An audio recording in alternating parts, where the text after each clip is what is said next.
comes from Diana Moda. There you are. And sorry for the hubbub. They're all going to go play Pokemon Go. That's very busy. Hi, my name is Diana Mota, and I'm representing Latinos in Action for Salt Lake City, Utah.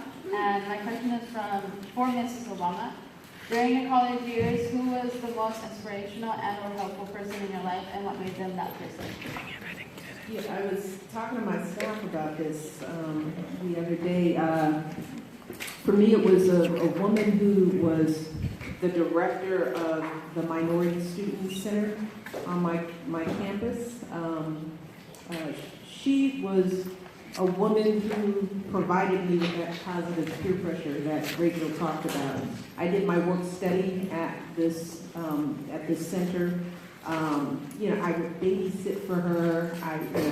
She would give me like a life outside of campus. She lived in a regular house with a kitchen and neighbors, and you'll find that's strange when you're in a dorm most of your life. It's just nice to see like babies and old people. For years you won't see them. They'll be like, it's a baby. Wow, I haven't seen a baby in months. And dogs. There are a lot of things you won't see, but it's good to get out into the real world. But she, pushed me to do things like I started an after-school program for some of the faculty kids.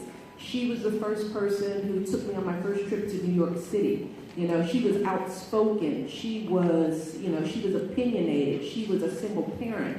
And I saw for the first time a smart woman who had her master's degree and was still striving and pushing and trying to push the university to do more things for students on the margins like me. She was an advocate and she was a hero.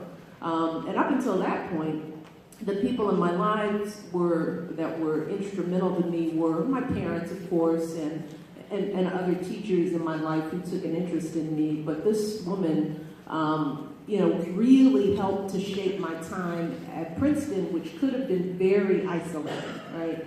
Because you're on this very wealthy campus. I was just like Rachel, coming there with kids who were kings and kids that, literally, there were movie stars and the offspring of royalty. I would remember when we'd pack up at the end of the year to go home. I had my bags, I'd schlep them, my boxes to storage, and I'd go home. My parents never came to get me or pick me up. It was sort of like this notion that my parents would buy a ticket to come and get me to take me back home. That wasn't happening. But on our campus, there would be hordes of limousines, stretch limousines. That's how these kids were being picked up by limousines. Do you hear me?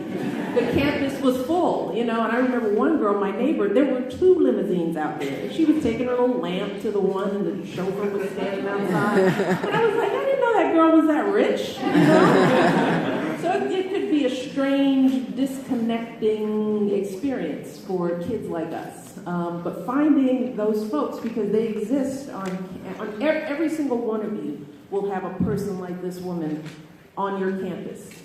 And it's going to be your job to find that person, So that means that you can't sit alone in your dorm room, It's going to be so important for you when you all get on campus to push yourselves out of your comfort zones. And I want you to think that if you find yourself days on end or weeks on end, alone, eating alone in your room, isolated, studying alone, tell yourself I'm doing something wrong, because you're not going to get through this alone, as I said earlier. But it's going to be up to you to find those people. They're waiting for you. I guarantee you, anybody who works in a university is there because they care about young people.